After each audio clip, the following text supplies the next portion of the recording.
All right, welcome back. This is week 7 in EDIT, Technology in the Classroom. And in week 7, we are going to be looking at asynchronous discussion, meaning that we're going to have a group discussion, but we're not all going to be participating at exactly the same time. Here on the page in Blackboard for week 7, you can see that the topic that we're going to be discussing is the topic of cell phone use in the classroom. And this has everything to do with technology in the classroom. Some of what we've looked at this term has been from the perspective of the teacher, such as what are some of the tools that we can use like Nearpod or Edpuzzle in order to try to provide information to our students, or maybe integrate some instruction with some formative assessments. And so we've looked at it from the perspective of the teacher. And what we're going to look at today, I guess you can say it's a bit from the teacher's perspective, but it's a lot from the student's perspective because we have a problem of cell phone addiction in our schools, and it's a problem that you are going to experience. I'm 70 years old, and I'm not going to be experiencing this much longer.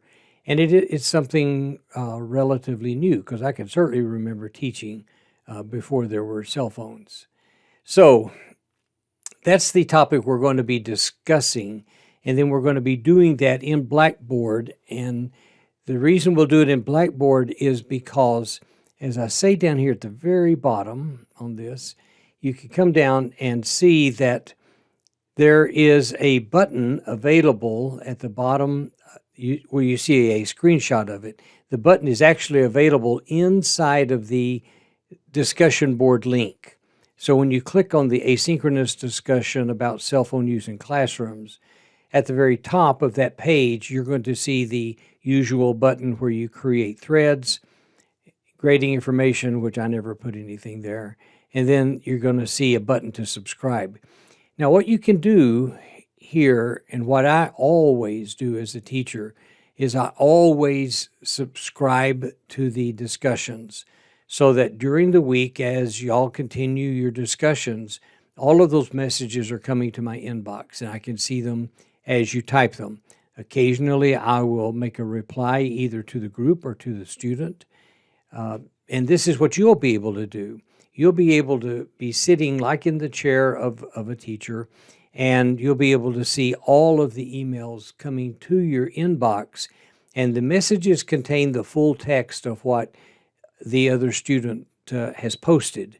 And so you'll be able to see it, and you can even reply from, let's see, can you reply from your inbox? I can't remember on that one. But I know that I normally just log on to Blackboard and make my replies there. But that's what you'll be wanting to do. This is great because this is giving all very timely feedback about something that somebody else has posted. Now, there's 2 learning goals here. The goal of this assignment, first of all, is I want you to experience an asynchronous discussion.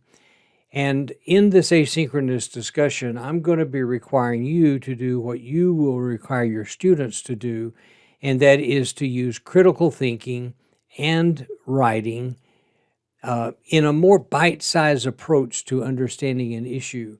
Now, at the start of the term, we started off with trying to understand Microsoft, Apple, and Google and their educational materials. And your topic then was to do research, understand the scope of the whole thing, and then try to wrap it up into one writing project that you would turn in and be done with it.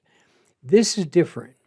As difficult as that was for you to try to grasp the entire concept and then organize your thoughts, organize your research, and get it into a well-written narrative, as difficult as that was, think about every issue for every student that maybe doesn't have as much education as you. One of the ways that we as teachers can help our students through technology is to be able to give them complex issues but enable them to digest it in bite-sized chunks. And that's what you're going to experience this week. You're going to have 3 articles that you have to read, and those 3 articles will be the research material from which you will make all of your postings. And the goal of this is that as you start reading, then you make posts. The more you post, the better you're going to do grade-wise, and the better you're going to do by learning. Now, the second learning objective from this is to be aware that as a teacher, when you start teaching, you are going to be required annually to participate in these T-test evaluations. I do, and I talk here about developing teaching goals for yourself as well as learning goals for your students. I turned in mine last week. And so this is something every teacher does every year. And the very best thing you can do in developing those T-test goals is to always make it research-based, because that's the only thing that matters in a school system. These goals will always be evidence-based, it says, and the articles that you'll read this week will demonstrate the kinds of research-based evidence that you can use to support the goals you establish. I remember when I first started teaching in public school, I had just come out of retirement from higher education, and one of the problems I had in teaching was moving from a more lecture-oriented type of teaching to more of a discuss and let the students discuss, ask them questions. And then my big issue was having wait time, W-A-I-T, wait time. So I would ask a question, and if somebody didn't give me an answer really quick, then I would just sort of interrupt and go ahead and give answers. And so for me, it was an issue of learning how to discipline myself to have enough wait time in order to teach more effectively. And I found research. I started digging through the Wayland Library, and I found research.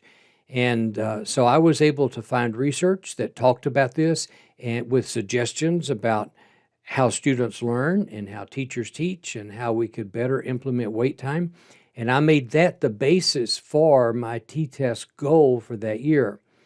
Even though it wasn't the T-test at that time, it was the old one, whatever it was. But this is what you can do. And it's the very best thing that you can do, because your supervisors in education, there is nothing better than evidence-based research, nothing. That is the most effective thing you can do. Because if you just go in there and say, well, I would like to learn maybe how to project my voice better, or something like that, then that's more of a personal thing, and it's not measurable. And your T-test goals have to be measurable.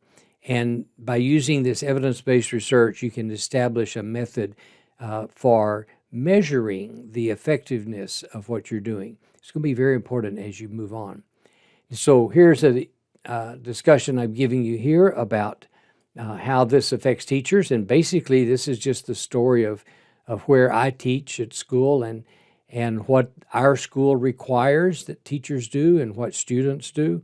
And this is my discussion of that. So you can see how this definitely affects teachers, and definitely affects the students too. I just want to say here this thing. I'm very critical of school administration right now because the administrators of the school, and I don't just mean principals and assistant principals, I'm talking about here all the way up to the top into the school board.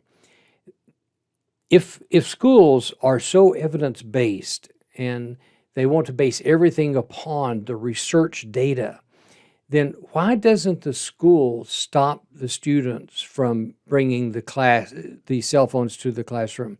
When those students come into your classroom, they're going to have those cell phones. And in our school, they can wear the earbuds in the hallway, and even before the tardy bell rings, into the classroom. I've had students walk into the classroom and sit down at their desk and start doing things, and I would call them by name. They don't even hear me because their music's playing through their ears. They got the earbuds plugged. They don't even hear me. And so the problem that school administrators fail to enforce causes trouble for you as a teacher. And so they're just passing the buck. And so here I'm having to deal with cell phones in the classroom. Why am I having to take instructional time or any kind of a time and all the stress that goes with it into the classroom in order to deal with something that my bosses could easily take care of? They don't want to take care of it because they don't want to have to deal with the parents who complain that my student needs a cell phone because they might need to contact me for some reason. And I'm sure that there are legitimate times where that kind of communication is needed. But education has worked well in America for many, many years without having students be able to contact their parents from the classroom. So this is something that I wish schools wouldn't do. I wish that we didn't have to face this issue in our classrooms. In our school, as you'll read here, our school automatically puts laptop computers in nearly every classroom. So nearly every classroom, a student has an electronic device with which they can browse the internet, discover information, reply to ed puzzles and Nearpods and all these kinds of things. So why do students then hide their cell phone? Listen, they'll stick it down between their down under their groin, between their legs, and then you'll see them. Their head goes down, and you'll see their left elbow or right elbow move as they try to get the cell phone up. They try to hide it every way they can, and these kids are not good at hiding that. And but it's only for socializing. That's all they're doing on their cell phone. If you ask them, the kids will normally say, well, we're just checking the time. Well, baloney on that. They got a computer right in front of their face that's got the time right there on the screen. So it's just not a good answer. Anyway, please read this section here because it does tell you the kind of a world that you're going to walk into. And moving on down, instructional use of cell phones. There are good things that can be done with cell phones in a classroom. And I mentioned a couple here, and then I give you a couple of resources. First of all, from the ISTE, which is the International Society for Technology and Education. It's a great organization, but they have a more global perspective. And then the second link is TCEA, which is the Texas Computer Education Association. And that is a wonderful resource for all kinds of ideas that you can use in the classroom. Matter of fact, TCEA is probably what we ought to be doing instead of having a class like this that doesn't have a textbook. Probably just get you to become part of TCEA. That's where you should go after this class, is become a subscriber to the information from TCEA. So pros and cons, we all have our opinions. This is something I want to caution you about. Everybody has their opinion. I have my opinions, but I'm an old guy, so what difference does that matter anymore? But we all have our opinions, and most people assume that their opinions are probably correct. And I guess I do about mine. It's just that I'm a little bit more less willing to die on that hill, so to speak, because I realize that I'm not God and I'm not omniscient, and that there are very complex issues that are involved here. But I want to caution you about confirmation bias. And this term here, confirmation bias, is a link to an article on Wikipedia which explains what confirmation bias is. And basically what it means is that you have a position, you have an opinion, and so generally we go to the internet and we search for things that support our positions. We're trying to find evidence to back up what we say. That's called confirmation bias, and it's very dangerous because it locks you into a very monocular world where that you're looking just through one little scope on everything. I used to have a professor that says it makes you into a cyclops with one big eye in the middle, but you don't see anything else around you. We all do it, and I admit I do too. And so we need to be cautious about that and understand what we are doing with the opinions that we are forming. So let's get to the assignment here. Your assignment is to read these 3 articles, and they are PDF articles. You can click on the link to each one and download it to your computer and just read it like that. Don't print it out. You don't have to do that unless you just want to. I've already given you the bibliographical information. You're not going to do anything in this assignment like what you did in the first week as a big research paper.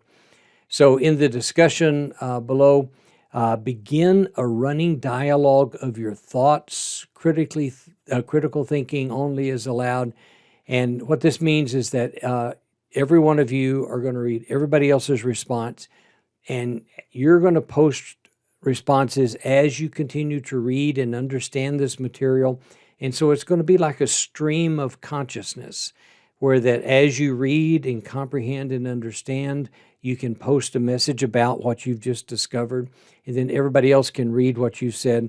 And we have to be careful with this, but this is a great way to see if your students, how knowledge is being formed and absorbed into the way that they are thinking.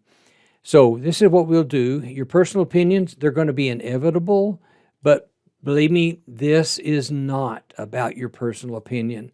And probably the more you stay away from your personal opinion, the better, because, as I say here, that a personal opinion is not necessarily an informed opinion. And the only thing that matters in education, and the only thing that matters to your supervisors and in college as well, is an informed opinion.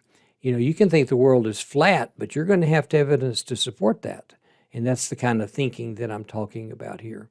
So just always remember that if somebody expresses a personal opinion, you can affirm it. You can say, yes, I see that, but, and then always very respectfully offer alternatives, or maybe point to something else in an article that maybe they've overlooked. And just always be respectful of everybody's opinions, but at the same time, always take the discussion, redirect that discussion, same as you would do for your students. Redirect that discussion back to your to the evidence and to the article. Grading here is I want to make this point here. You don't have to post one big final submission of these articles at any time during this week. This is not going to be where you write a research paper at all. This is as you read, you're going to come up with ideas and discoveries, things that you have learned, and then you will post that information in here. There is a way that you'll cite your sources, like right down here. It tells you just how to do it. But inside of your postings, you don't need to post anything like a bibliography that points to those. Because there's only 3 articles. We all know what they are. You don't need to refer to that again. You're going to be graded based upon the quantity and quality of your postings. And I try to explain what that means here. Grammar, punctuation, spelling, and capitalization, they all count. If you're going to write in the same way that you do text messaging, if you're not going to take the time to write it properly, I'm not going to take the time to read it. And so you should always think about learning to write as a professional. If you turn in poorly written information to your bosses when you get into public education, that's not going to be the best thing to do. You want to always learn to write as if you are an educated professional. So your grade's going to be based upon the quantity and quality of your postings. And so this is going to make this a bit competitive, isn't it? Because the people who work hardest at this are going to get the best grades. And the person who does the least they can do to get by, their grade will reflect that.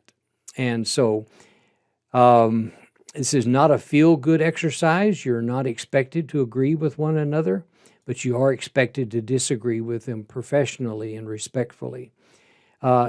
If basically all you say all week long is "I agree," no matter how you say it, no matter how many ways you twist it around, but you're basically just saying "I agree," and you're not also at the same time making statements that demonstrate how you understand this material and that you've actually done some reading and that you know what these articles are all about, then your grade can't be very good with this.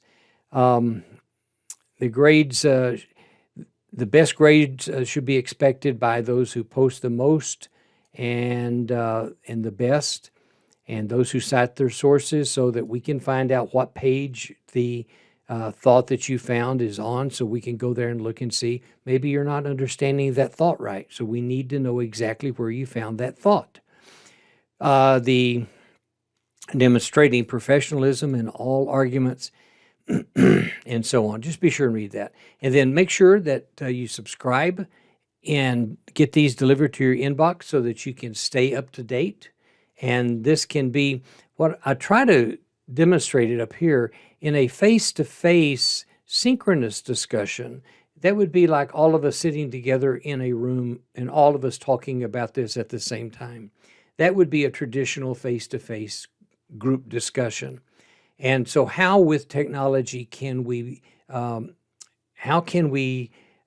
copy that dynamic? And the best we can do in an electronic distance education virtual environment is through some sort of a discussion board. The best I've ever seen, by the way, on this is in Microsoft OneNote. Microsoft Class Notebook has a collaboration page, and every post that everybody puts is just lined one after the other, after the other, after the other, and there's initials that go at the end, so that the computer's putting those initials there, so you can see exactly what everybody's doing. This is the best way that there is, but that method through OneNote does not give us the ability to subscribe to that, and that's the only reason I didn't create this in Microsoft OneNote. And I've never seen anything like that comparable in any of the Google products. So if you want to use this for your students, think about checking into Microsoft OneNote, and especially OneNote as it's operating inside of the Microsoft Classroom Notebook. All right, so that's it, and I hope you enjoy that this week. We're getting close to the end, and I know you're excited about that, and so am I. So God bless you all, and good luck to you.